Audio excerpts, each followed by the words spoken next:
conforto e de deleite, chega me confrontando. E Jesus então disse que ele e o Espírito Santo, quando Jesus e o Pai o enviassem, a primeira coisa que o Espírito Santo ia fazer era convencer o mundo, o homem, do pecado. E imagina, que tarefa difícil, hein? Mas que poder incrível. Ele convenceu a mim e a você do pecado. Você é um pecador, perdido, etc, etc. E ele continua fazendo isto para levar a pessoa até o ponto de receber a vida. Ele vai ter que gerá-la, regenerá-la, criá-la de novo, para que ela possa chegar ao momento de apresentar-se diante de Jesus e clamar o que cantamos: Jesus Cristo, Filho de Davi, tem misericórdia de mim, tem compaixão de mim. Quando ela chega a esse ponto, em que condição ela está? Quebrantada, quebrada, esmigalhada. A partir daí, e quando de fato ela se rende a Jesus, a vida começa a brotar nela. E a partir de então, ela vai abrir a Bíblia e somente encontrará vida, somente encontrará consolo, alimento, direção, fortalecimento, em meio às situações mais adversas.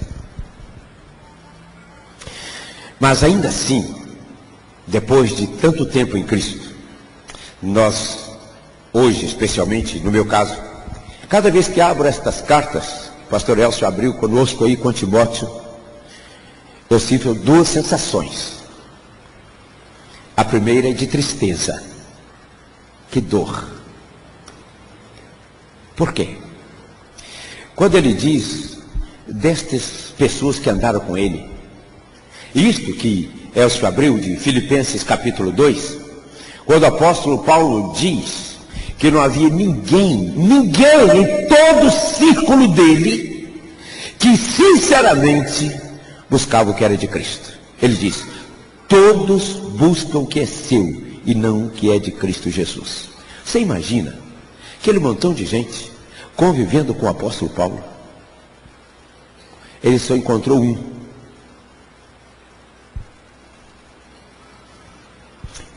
Não somente isto. Quando ele estava destacando a respeito dos que abandonaram Jesus, dos que se venderam para obterem vantagens com teologias aparentemente verdadeiras, mas teologias de engano, teologias de morte. O Himeneu e aquele outro companheiro dele. Você imagina o apóstolo Paulo falar de um cara como aquele? E o Alexandre Latoei? Todo aquele grupo, ele vai descrevendo. Na segunda carta, quando ele abriu lá, falou sobre o Demas. Naquela lista, aparentemente só o Demas é que o abandonou. Mas com exceção de um, que ele disse: fulano eu enviei a tal lugar. Ele disse: o Beltrão foi para tal área, outro foi para tal lugar, outro foi para aquele lugar. Se imagina que eles tivessem ido sob a supervisão apostólica do apóstolo Paulo, em função de Jesus. Mas de fato, eles o foram abandonando Paulo. Eu imagino cada um deles dizendo: agora eu quero começar o meu ministério, agora eu quero o meu ministério. Já não suporto esse Paulo mais. Esse homem que fica cerceando nossa liberdade, que fica só nos impondo esse peso divino com Cristo, agora eu quero seguir a minha vida e o meu ministério. Paulo diz: todos me abandonaram. Imagina o apóstolo Paulo, que gerou aquele time todo em Cristo, os carregou, os amamentou, os equipou. E eles acompanharam e andaram com o discípulo de Jesus Cristo, que teve uma dimensão terrena superior à de todos os demais. A revelação de Deus para a igreja e para a humanidade estava no e com o apóstolo Paulo, para que ela fosse registrada. Todos sabemos que o maior volume do que está no Novo Testamento é dado através dele. Aqueles indivíduos viviam com o sobrenatural o tempo todo. Da mesma maneira como os 12 viveram com Jesus. Agora, esta equipe do apóstolo Paulo que andava com ele, e ele não era tantos, conviveram com o sobrenatural, da mesma natureza do sobrenatural que estava em Jesus, na terra. E incrível que eles ouviam. E o que eles viam, além do que está escrito, eles viam a graça de Deus, o poder de Deus, a presença de Deus naquele homem, de maneira diferente.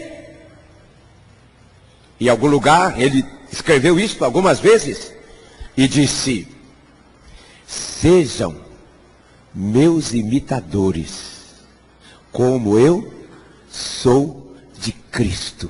É incrível. Incrível isto. Agora, nós abrimos o texto bíblico e encontramos todo este número tão grande de pessoas que estão mencionados, os que não foram mencionados, dizendo que eles se corromperam, se perverteram, se foram. E de Timóteo ele diz: somente tenho Timóteo. Sabe, amados, uma das coisas que me faz doer hoje, mas me dói muito, quando leio que aqui está, quando também leio o que Jesus diz em Mateus 24, isso está todo dia, brota todo dia, às vezes mais de uma vez, quando Jesus está dizendo acerca do tempo do fim.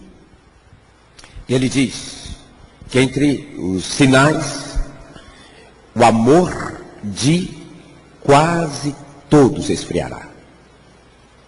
A versão que diz de quase todos dá uma ênfase um pouquinho melhor do que de muitos. De muitos poderá ser 51%, mas de quase todos pode ser 99%. E diz: por se multiplicar a iniquidade, o amor de quase todos esfriará. Está referindo-se a quem? Aqui segmento da sociedade? Aos crentes. O amor de quase todos esfriará. E diz mais: trair-se-ão uns aos outros, e também serão odiados. Indicador do tempo do fim.